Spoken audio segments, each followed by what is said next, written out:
कहानी की शुरुआत में हमें बहुत सारे लोगों को दिखाया जाता है जो आसमान की तरफ देख रहे होते हैं क्योंकि कुछ ही देर में मिटियोर शावर होने वाला है।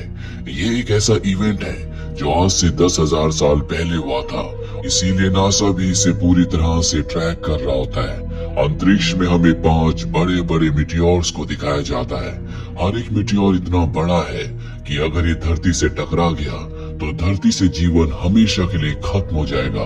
पूरी दुनिया के साइंटिस्ट अब इस मिटियोर शावर को देखना चाहते हैं, पर तभी अचानक से कुछ मिटियोर अपनी दिशा बदल देते हैं। वो चांद की तरफ जाने लगते हैं। ये देखकर सबके सब परेशान हो जाते हैं और तभी एक मिटियोर चांद से टकराता है, जिससे अंतरिक्ष में बहुत सारा मलबा छटक जाता है और अब वो सारा का सारा मलबा धरती की तरफ आ रहा होता है। और अगर ये मलबा धरती से टकराया तो धरती पर एक बहुत बड़ी तबाही होगी। हमें साइंटिस्ट मैडी को दिखाया जाता है जो व्हाइट हाउस को कॉल करके इसकी इंफॉर्मेशन देती है कि अगले 1 घंटे में मीटेरॉइड के कुछ टुकड़े और चांद का मलबा धरती से टकराने वाला है, जिससे तबाही होगी। व्हाइट हाउस को पूरी तरह से लॉक कर दिया जाता है। जल्दी मीटेरॉइड का एक टुकड़ा धरती से टकराता है, जिससे एक बहुत बड़ा ब्लास्ट होता है। जिसके बाद दूसरा मीटेरॉइड का जो टुकड़ा होता है वो ऑस्ट्रेलिया के समंदर की तरफ बढ़ रहा होता है, इसीलिए वहाँ आसपास के इलाकों से सबको हटा दिया जाता है। जल्दी वो टुकड़ा समंदर में गिरता है, जिससे एक बहुत बड़ी सुनामी आती है। ऑस्ट्रेलिया के आसपास के जितने भी बीच वाले शहर होते हैं वहाँ पर पानी भर जाता है, जिससे भारी तबाही होती है। मैडी इसके बाद प्रेसिडेंट को कॉल करके बताती है कि जब मीटेरॉइड का टुकड़ा चांद से टकराया था तो उसने अपनी दिशा बदली और वो अपनी दिशा से धरती की तरफ 35,000 किलोमीटर और पास आ चुका है। इसके क्या कॉन्सिक्वेंसेस होंगे ये हमें जल्दी कैलकुलेट करना होगा। प्रेसिडेंट कहते हैं कि जल्द से जल्द मुझे इसकी पूरी इंफॉर्मेशन चाहिए, इसकी पूरी रिपोर्ट बनाओ। और अब मैडी अपने काम पर लग जाती है। उसका असिस्टेंट उसे बताता है कि बहुत सारी जगहों पर भूकंप और सुनामी आ रही है, पर जब वो पूरी तरह से इसकी तहकीकात करती है तो वो इस नतीजे पर पहुंचती है कि ये चांद की धरती के पास आने की वजह से नहीं हो रहा, बल्कि इसकी वजह कुछ और है। इसीलिए वो एक दूसरे साइंटिस्ट को कॉल करती है जिनका नाम एलेक्स होता है। वो एलेक्स से कहती है कि जल्द से जल्द तुम मेरे पास आ जाओ। वही जो पहला मीटेरॉइड का टुकड़ा धरती पर गिरा था वो यूरोप में गिरा होता है, जहाँ पर हमें एक टूरिस्ट गाइड और कुछ बच्चों को दिखाया जाता है। और जब वो उस एरिया के पास से गुजर रहे होते हैं तो उनके कंपास काम करना बंद कर देते हैं। जल्दी ये उस जगह पर पहुंच जाते हैं जहाँ पर वो मीटेरॉइड गिरा था। वहाँ पर एक बहुत बड़ा गड्ढा होता है। साथ ही अब यूरोप में बहुत सारी जगह पर अपने आप ही बिजली गिर रही होती है। किसी को कुछ समझ नहीं आता कि ये सब क्या हो रहा है। इसीलिए यूरोप का एक साइंटिस्ट जिसका नाम रोलैंड होता है वो उस जगह पर जाता है जहाँ पर वो मीटेरॉइड है। वो देखता है कि मीटेरॉइड बहुत छोटा है, उसकी कोई मैग्नेटिक फील्ड नहीं है, लेकिन फिर भी बार बार जितने भी कंपास होते हैं उसी की तरफ पॉइंट कर रहे होते हैं। अब वो इसकी इंफॉर्मेशन मैडी को और एलेक्स को देता और बताता है कि जो मीटेरॉइड हमें मिला है दरअसल वो मीटेरॉइड नहीं बल्कि ब्राउन डॉर्फ है। ब्राउन डॉर्फ दरअसल डेड स्टार का एक पार्ट होता है। जब भी किसी स्टार की लाइफ पूरी हो जाती है तो उसमें एक ब्लास्ट होता है, जिससे उसके जितने भी टुकड़े होते हैं वो अंतरिक्ष में फैल जाते हैं। और अब इन्हें पूरी पिक्चर समझ में आ जाती है कि जिन्हें ये मीटेरॉइड समझ रहे थे दरअसल वो ब्राउन डॉर्फ्स थे, यानी कि डेड स्टार्स के पार्ट्स जिनकी मैग्नेटिक पावर बहुत ज्यादा होती है। और जब ब्राउन डॉर्फ का एक बहुत बड़ा टुकड़ा चांद से टकराया तो उसी की सतह में वो धंस गया, जिससे बहुत तबाही हुई। और अब क्योंकि उसकी मैग्नेटिक पावर बहुत ज्यादा है इसीलिए वो धरती की तरफ अट्रैक्ट हो रहा है और धीरे धीरे धरती की तरफ आ रहा है। इसका मतलब ये है कि चांद भी धरती से टकरा सकता है और अगर वो धरती की ऑर्बिट में आ गया तो वो किसी बड़े गोले की तरह धरती के ऊपर गिर जाएगा, जिससे पूरी धरती तबाह हो जाएगी। और अब मैडी अपनी पूरी रिपोर्ट लेकर प्रेसिडेंट के पास जाती है, उन्हें सारा सच बताती है। प्रेसिडेंट कहते हैं कि जल्द से जल्द तुम इसके ऊपर काम करो। मैडी एलेक्स को अपने पास बुला लेती है। ये खास लैब से ऑपरेट करते हैं, जो लैब पूरी दुनिया के जितने भी स्पेस सेंटर्स होते हैं उन सब से कनेक्टेड होती है। वहीं हमें चांद को दिखाया जाता है जो धरती से साफ साफ दिख रहा होता है क्योंकि वो धरती के पास आ रहा है। और अगले 2 दिनों में धरती पर जितने भी इलेक्ट्रिक इक्विपमेंट्स हैं वो सब के सब पूरी तरह से बंद हो जाएंगे। अब रात को एलेक्स और मैडी दोनों डिनर करने के लिए जाते हैं और जब ये डिनर कर रहे होते हैं तो वहाँ पर जितने भी लैंप्स होते हैं वो अपने आप ही ब्लास्ट होना शुरू हो जाते हैं। इन्हें पता चलता है कि धरती के ऊपर से एक बहुत पावरफुल इलेक्ट्रोमैग्नेटिक वेव गुजरी है जिसने धरती की ग्रेविटी को इम्पैक्ट किया है, जिस वजह से बहुत सारी चीजें अपने आप ही हवा में उठना शुरू हो गई है और जल्दी सब कुछ स्टेबल हो जाता है। लेकिन यहाँ पर सबको समझ में आ जाता है कि धरती के ऊपर कितना बड़ा खतरा आ चुका है। जल्दी अगर इन्होंने कुछ नहीं किया तो पूरी दुनिया खत्म हो जाएगी। एलेक्स सबको एक थ्योरी बताता है कि जब वो ब्राउन डॉर्फ चांद से टकराया, उसके अंदर चला गया, तो उसका जो मास है जो पहले धरती से बहुत कम था अब वो बहुत ज्यादा बढ़ चुका है, जिसकी मैग्नेटिक पावर बहुत ज्यादा है। इसीलिए ये इलेक्ट्रोमैग्नेटिक वेव जनरेट हो रही है। ये और भी इसी तरह से वेव्स आएंगी जिससे हमारी अर्थ को बहुत नुकसान होगा और धीरे धीरे चांद धरती के और भी करीब आ जाएगा। इसीलिए अब गवर्नमेंट पूरी दुनिया में अनाउंसमेंट करवा देती है कि हर एक इंसान को अपने घर पर ही रहना है, कोई भी सड़क पर नहीं आएगा। हर तरह के वायु और सड़क पर चलने वाले यातायात को पूरी तरह से बंद कर दिया जाता है और होता भी ऐसा ही है। जल्दी एक और इलेक्ट्रोमैग्नेटिक वेव आती है जिससे एक बार फिर से धरती की जो ग्रेविटी होती है वो अफेक्ट होती है। जितने भी लोग होते हैं वो आसमान में उड़ना शुरू हो जाते हैं। वो ऊपर जाने से अपने आप को बचाने के लिए किसी न किसी चीज को पकड़ लेते हैं। साथ ही यहाँ पर सैटेलाइट और वायर कम्युनिकेशन भी खत्म हो जाता है।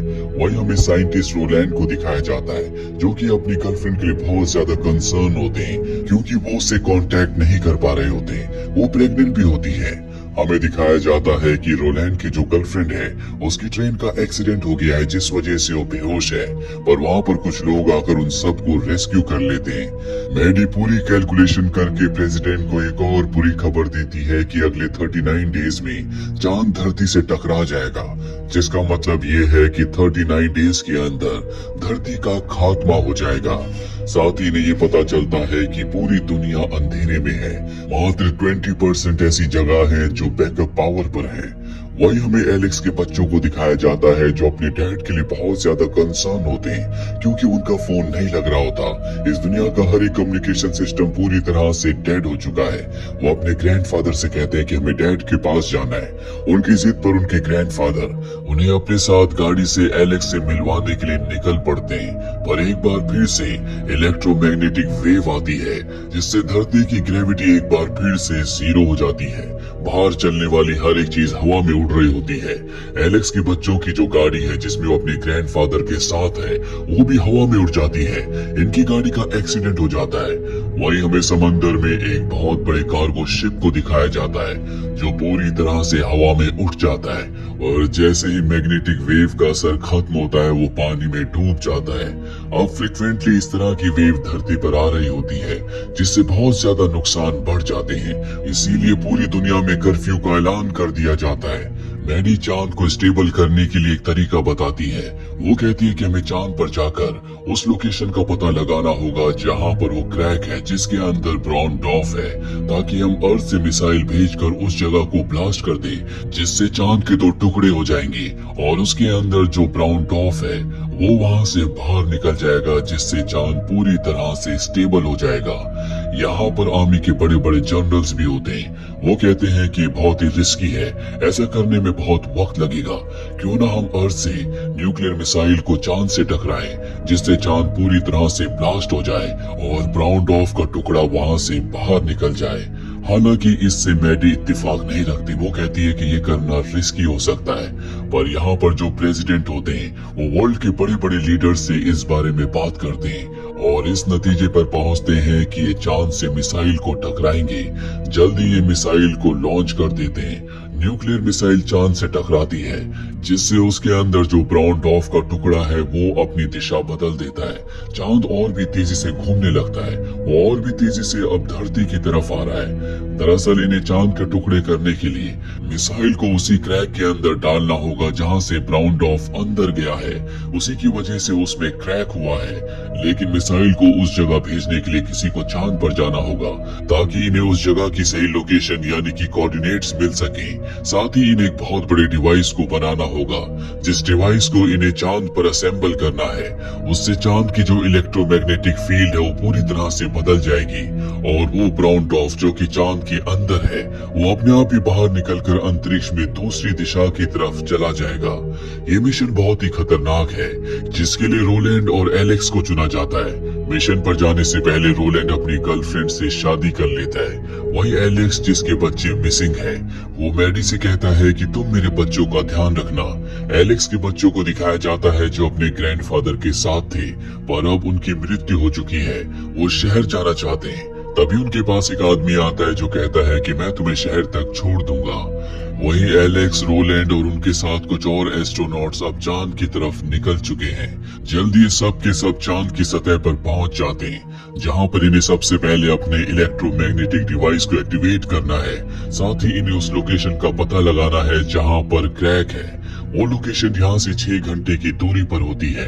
इसीलिए रोलैंड एक दूसरी एस्ट्रोनॉट के साथ अपने क्राफ्ट से उस तरफ निकल पड़ता है, लेकिन जब ये उस जगह पर पहुंचते हैं तो इनका क्राफ्ट क्रैश हो जाता है। साथ ही इनका कनेक्शन अर्थ से टूट जाता है। रोलैंड के साथ जो दूसरी एस्ट्रोनॉट होती है, वो उस क्रैक के अंदर गिर जाती है, जिससे उसकी मृत्यु हो जाती है।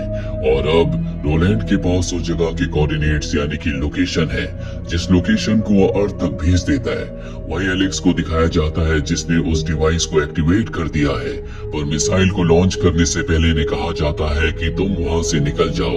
एलेक्स रोलैंड को वापस आने के लिए कहता है, पर रोलैंड कहता है कि मैं वापस नहीं आ सकता क्योंकि उसका जो क्राफ्ट है वो क्रैश हो चुका है। वो एलेक्स से कहता है कि तुम यहाँ से निकल जाओ। हालांकि एलेक्स ऐसा नहीं करना चाहता, पर उसके पास कोई दूसरा रास्ता नहीं है, इसीलिए वो चांद की सतह से निकल जाता है।